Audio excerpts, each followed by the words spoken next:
All right, so great program coming in here. A lot of history of great programs, great teams. Um, big challenge for us. Elite. Been recruiting at the elite, high level for a long time. So, really good challenge for us to play well, play a lot better than last week. We obviously, have tried to move on from that game. It was disappointing, on a lot of things, and really feel like if we would have played, not perfect, but just played well, we could have won that game. So it was just kind of a crazy game, crazy. I was thinking today, just crazy trip. Our plane, broke down on Friday, so we ended up staying here, doing meetings here, and got, then went there late Friday night, and it just kind of started into, a lot of bad breaks and a lot of self-inflicted ones as well. So, let's get back on track this week and play a lot cleaner. Go ahead, David.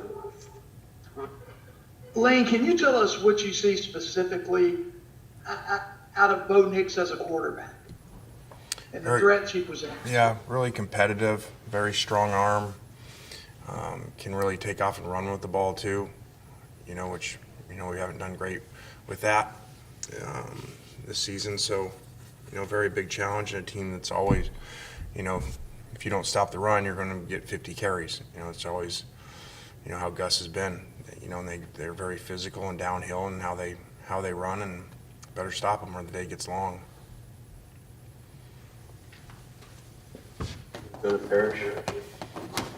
Lane, what do you remember about Gus's teams from when you faced them while you were at Alabama? And, do they look the same, or have there been changes? I think offensively they don't look that much different. I know they got, Chad, different play caller or whatever, but still seem to run a lot of similar stuff. Defensively, Kevin Steele's been around a long time, runs a system very similar to Alabama. And so, seem to always have elite, defensive linemen, front seven players. I know they lost the backer. Glad the guy from last year ain't playing, because watching that film, there's a lot of havoc and not a lot of people blocking him. So glad he's gone. I think I asked, somebody said he went in top 10 or something. So, but they always get great players. Have your COVID numbers changed from Monday for better or worse? They have not gotten better or worse, no. Go ahead, Mark. You bring up Kevin Steele's defense, and he's tendency to be very aggressive with offensive line being inconsistent, as you described it the other day. What's the challenge for matching up again?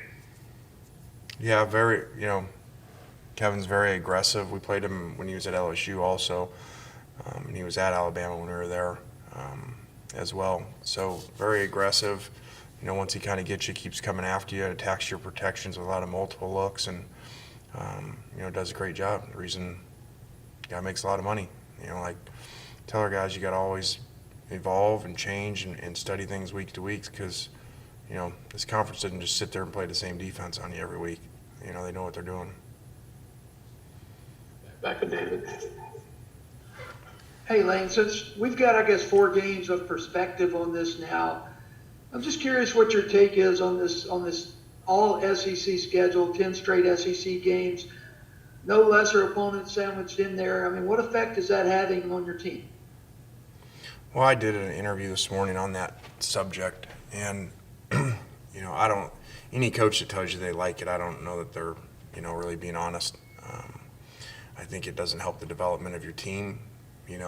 Having a game or two that hopefully go in your direction, that you can play a lot of players in the second half, and especially for first-year coaches, we got no spring ball. We've never coached these guys, and we got no idea. So, I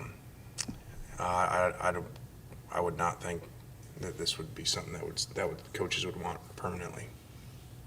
Are there certain areas that are kind of manifesting where not having a spring practice is kind of more detrimental than others? Well, I think defensively, I don't, outside of Arkansas, I guess Mississippi State's doing great too, but I think defensively, you see a lot of big numbers going on, and I think that has to do with spring ball, but especially first-year staffs, I would think, with no background, no teaching and tackling with the guys and stuff, really struggle. But I guess thinking of first-year staffs, Arkansas and Mississippi State sure doing a great job on defense, so not sure. Parrish, go ahead.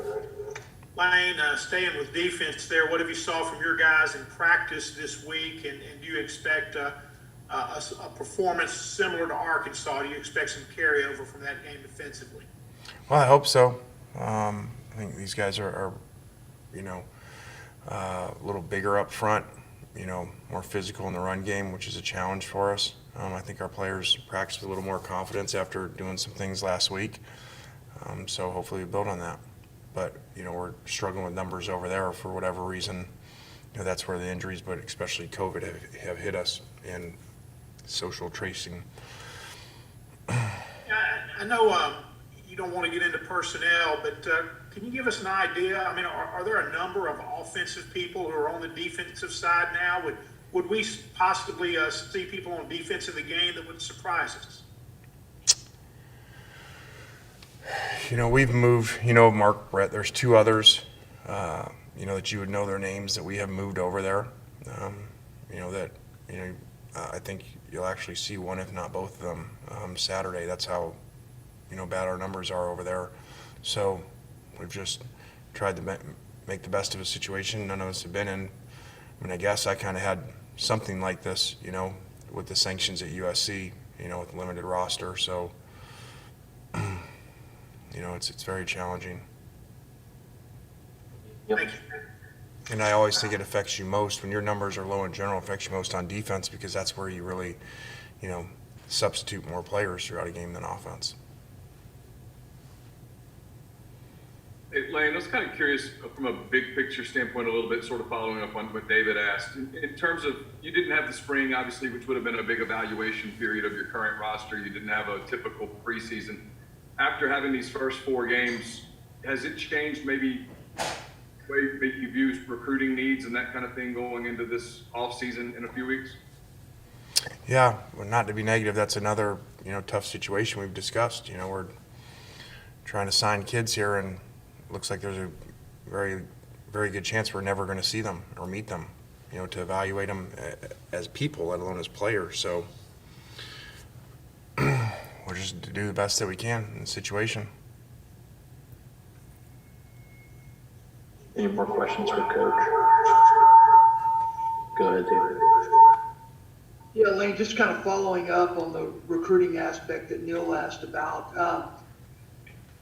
How unfair is it? Not only to you guys as coaches, but to these high school kids that have to make a decision. They say it's a 40-year decision. On whether they're going to go to college, and with this possible no penalty transfer thing coming into the picture next year, what kind of chaos might that create? A lot. Who knows? I don't know, when that is going to be official, is December, are they? I don't even know. So if everybody can transfer, it's really going to be crazy. And if, COVID issues haven't been lifted, so now guys are going to just transfer schools, haven't never gone to see it or meet the staff or anything. So I don't know. It's going to be crazy, especially if the SEC allows it interconference.